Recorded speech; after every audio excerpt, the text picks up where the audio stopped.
Social మీడియాలో జగన్ కొన్న ఒక ట్యాగ్ పోయింది అని చెప్పి తెగ బాధపడిపోతున్నట్ట. ఏంటి ఆ ట్యాగు? జగన్‌ని పులివెందుల టైగర్, పులివెందుల పులి అంటారు. ఇప్పుడు జడ్పీటీసీ ఓడిపోవడంతో ఆ ట్యాగ్ పోయిందని బాధపడిపోతున్నారు. జడ్పీటీసీ ఉప ఎన్నికల్లో వైసీపీకి సంబంధించిన అభ్యర్థి ఓడిపోతే అది జగన్ ట్యాగ్ పోయినట్టు కాదు. జగన్ పులివెందుల పులి అంటే పులివెందుల పులే ఎప్పుడు. పులివెందుల పిల్లి అంటే పులివెందుల పిల్లే అంతే. ఇప్పుడు కొత్తగా దానివల్ల ట్యాగ్ అయితే ఏం మారిపోదు. ఏ ట్యాగ్ ఎంత ముందుందో ఆ ట్యాగ్ అలాగే ఉంటుంది. ఆయన పులి అయితే పులి అనే ట్యాగ్ అలాగే ఉంటుంది, పిల్లి అయితే పిల్లి అనే ట్యాగ్ అలాగే ఉంటుంది. ట్యాగ్లు ఏం మారిపోవు. ఇక్కడ జరిగింది జడ్పీటీసీ ఉప ఎన్నిక మాత్రమే. పులివెందుల అసెంబ్లీ నియోజకవర్గానికి ఉప ఎన్నిక జరగల. ఒకవేళ అప్పుడు ఎప్పుడు మారుతుంది? జగన్మోహన్ రెడ్డి కనుక రాజీనామా చేసేసి ఆయన పదవికి మళ్ళీ ఎన్నికల బరిలో దిగినప్పుడు ఆయన గెలవకుండా ఆయన ప్లేస్లో వేరే వాళ్ళు గెలిస్తే, తెలుగుదేశం పార్టీ అభ్యర్థి గెలిస్తే అప్పుడు ఆయన ట్యాగ్ పోయినట్టు ఉంటుంది ఖచ్చితంగా. పులివెందుల్లో ఆయన ఓడిపోయితే గనక. ఇప్పుడు జడ్పీటీసీకి జరిగింది ఉప ఎన్నిక. దానికి జగన్ పులివెందుల్లో పులి అనే ట్యాగ్ పోవడానికి ఏమన్నా సంబంధం ఉందా? ఇక నుంచి అంట పులివెందుల పులి అని పిలవడం కుదరదట. అభిమానులు బాధపడిపోతున్నారట. మరి ఏ అభిమానులు బాధపడుతున్నారు?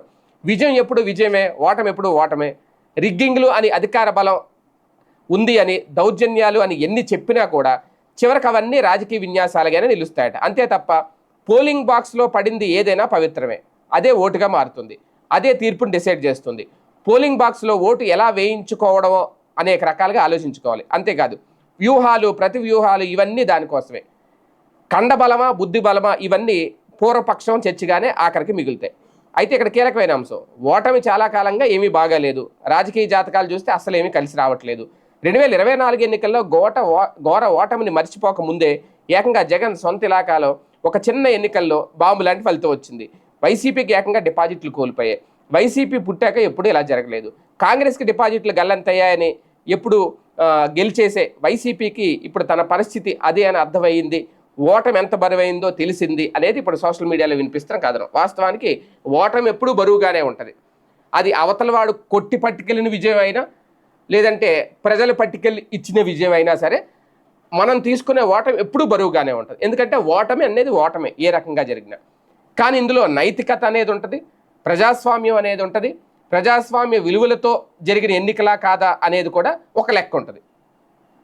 ప్రజల్ని ఇప్పుడు గెలిచేశారా, ఎన్నికల్లో గెలిచేశారంటే ఎన్నికల్లో గెలిచారు అంతే తప్ప ప్రజల్ని గెలిచేశారు అనడానికి లేదు. ఎందుకంటే అక్కడ ప్రజలు ఓట్లేదు. వేసిన వాళ్ళు కూడా సొంత ఓట్లు కాదు, ఎవరి ఓట్లు ఎవరో వేసేశారు. అది ఓపెన్గా అందరికీ తెలుస్తుంది. దానికి జగన్ ట్యాగ్ పోదు, జగన్కి కొత్తగా ఎలాంటి బిరుదులు రావు. జగన్ పులివెందుల పులి అంటే ఎప్పటికీ పులివెందుల పులి అంతే.